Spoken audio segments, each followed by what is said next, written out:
Hey, my name's Ben Knight. You're watching Night Train Sessions.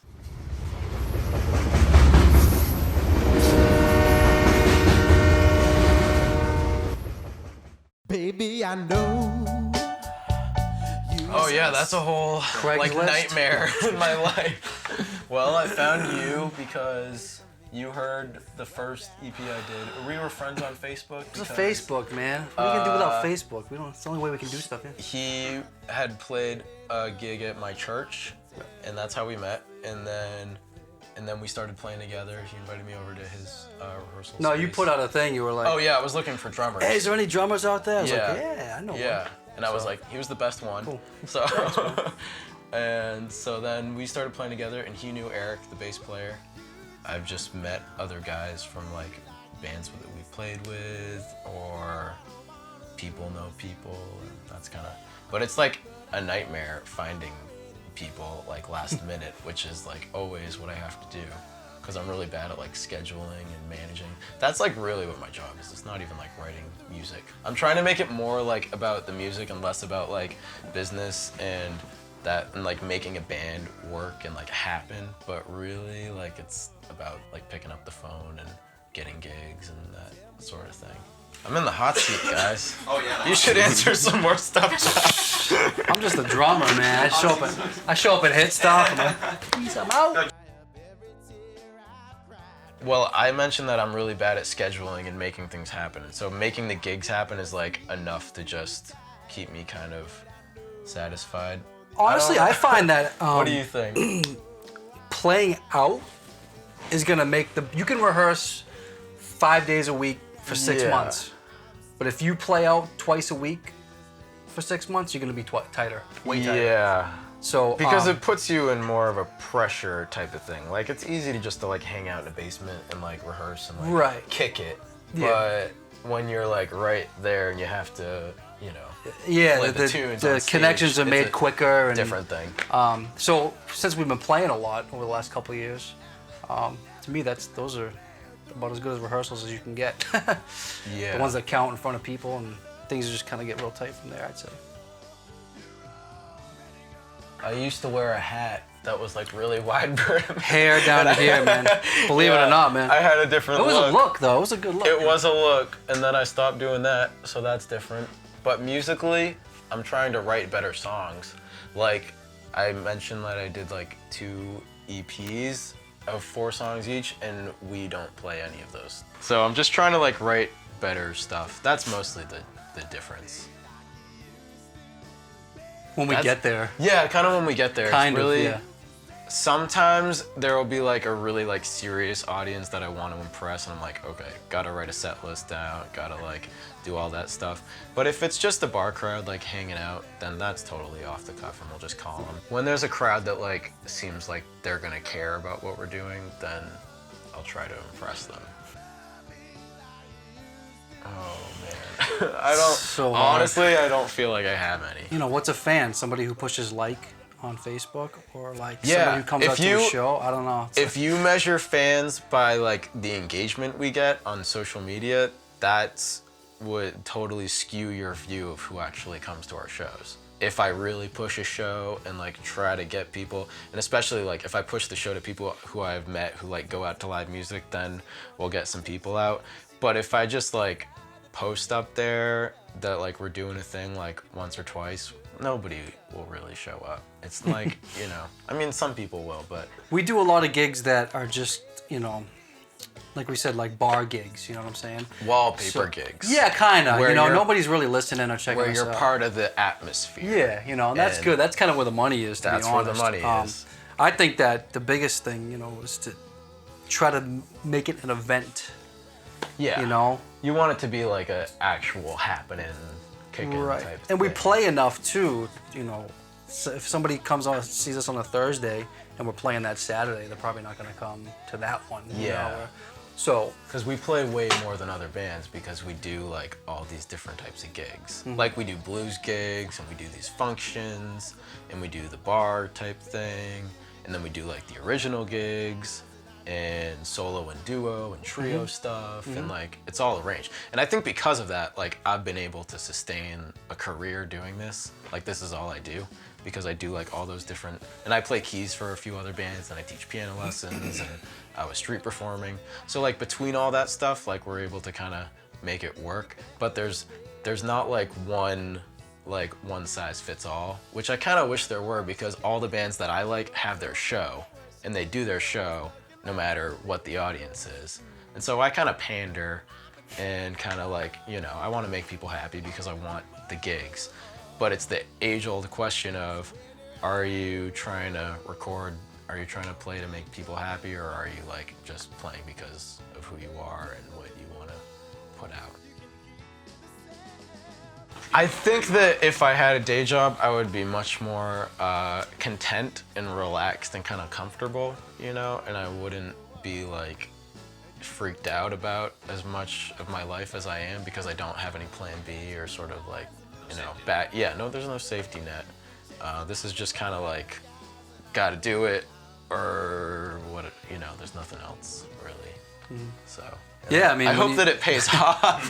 When you're trying to eat, it doesn't matter, you know, what the gig is for the most part, you know. Yeah. But I mean, I play full time too. That's all I do. I teach and stuff. You can't just go out and you can't just gig and make a living anymore.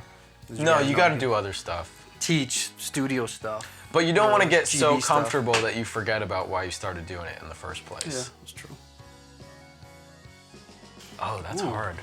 We've played so many weird gigs. Yeah, we've got some weird ones. Okay, we played the Brighton Fair this summer, where there was a demo derby happening right behind us, and like cars were crashing into each other. Not while we played, fortunately, but like seconds before. I was sitting on my drum set and I spun around, and we were so close that like chunks of dirt were coming up. Like it was like brutal, man. But it was. Yeah, and you could kind of feel the heat coming from all those motors, and it was like that was really crazy.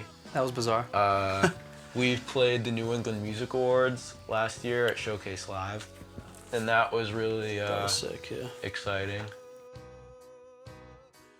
Oh God, I don't know. Just dude, you know. He knows.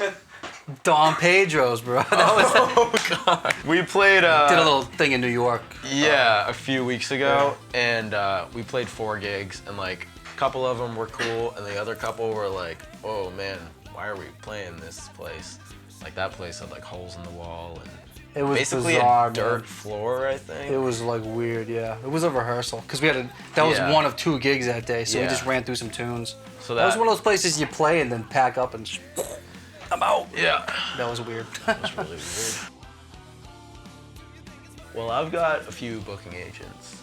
I don't actually need to like call people constantly because they just kind of come to me now. So that's good that I've got like some agents. And I was doing music for about a year, or a little less than a year, and then they started working with me, and they started like giving me stuff like slowly at first, and now it's to the point where like basically they all come from them pretty much, except I still like do like bar stuff and play with other bands. And if you can get on a bill with a band who's got you know, a big following, then that's really good. Or play like a restaurant that's like really known for music and people come out to that, that's really good. Or like just really big events, like the Brockton Fair was packed, the New England Music Awards was packed. And from those gigs, people are in the audience that will get you more gigs.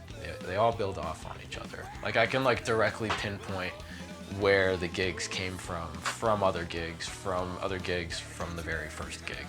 So, yeah. I just actually printed my first run of t-shirts a couple of weeks ago, and they came out like pretty bad.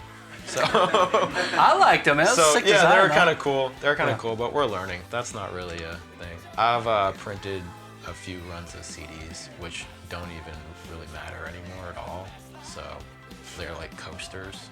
I was gonna say a what? A C. Or like you put them kind of under like People the use table those when the to table's prop- kind of that's what I was uneven. saying. Yeah. Prop up the pool table. So Yeah. They're really good for that. Frisbees, good frisbee.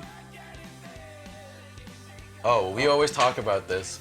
I would love to play the trumpet because horn players just show up and then they take the thing out of the case and then they In my next life, I'm playing something small and Yeah. light. Because Not the flute though. The flute's like my least favorite instrument. I don't do flute. Or clarinet. Oh no, I do like clarinet. If I could just sing, you just show up with a mic. Yeah, that's the best. Our horn players will show up like 5 minutes before a gig and just start, and everything's fine. Yeah, they kill it. Yeah. I used to hate backline kits because, you get so used to your own setup and all that stuff. But I kind of like them now because I can just show up with cymbals, snare, and my pedal, set up, boom, play, and I'm out. You know what I mean? So yeah, I'm cool with backline now. We got a good thing going on. Makes it easier for me. Unless the kit is just god awful. I mean, I've played on some just like, Fisher Price, like what is going on kind of stuff. Yeah, seriously. You can't. It's weird though. Like it kind of gives off a vibe, and it it changes your playing a little bit, but it's still me. So it's gonna be what it is, and we're gonna have fun and kill it. So. Yeah, Jack White does this thing where he like puts his microphone like where he can't reach it, and like all his guitars or whatever, and they're like all out of tune because he wants to make it difficult for himself on stage. And I think it makes like it's hard enough as it is, man. But yeah, it makes his playing like more inspired because he's like a little freaked out. He's like trying to like make sure it all kind of goes. Yeah, I guess if you're not make yourself like uncomfortable a little bit. If you're not a little scared. Yeah, then it kind of gets you more in the zone. True. Yeah, you're right. So more Fisher Price drum sets. Yeah, more Fisher Price. Yeah. Don't let the venues hear that. Yeah. Well, I'm the leader. Yeah. So I guess there's no real fighting. So yeah, I kind of built the band because the garage band that I was in high school was just a train wreck. And like I always have this like debate in my head where like bands that are like all in it together, everybody's got an equal say, they're so great in theory, and it's like so romantic and amazing for everybody to be like all in it as one thing. But in reality, if you're trying to function like a business, like businesses gotta have bosses, and I'd rather be the boss than, not the boss. So that's kind of how I like built it. And so far, like people have left and like things have changed, but it's still Ben Knight.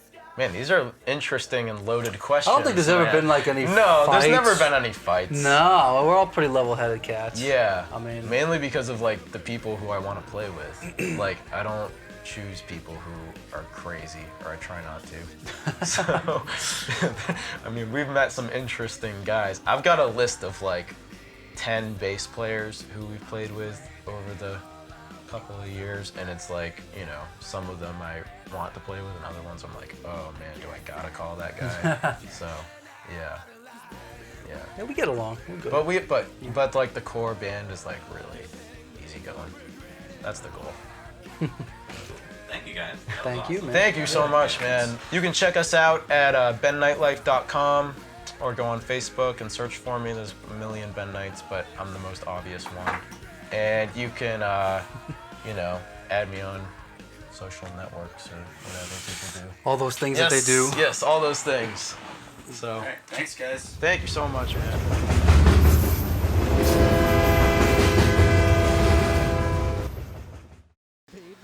Hey guys, thanks for watching. If you liked that video, make sure to hit the subscribe button. Make sure you like it too. We've got some really great bands coming up on the show, so be sure to tune in because it's going to be awesome. We're also going to be doing some really cool giveaways soon, so be sure to watch future videos to make sure that you have a chance to win some really cool prizes we're going to be giving out. So thanks again guys, my name is Bobby, and you're watching Night Train Sessions.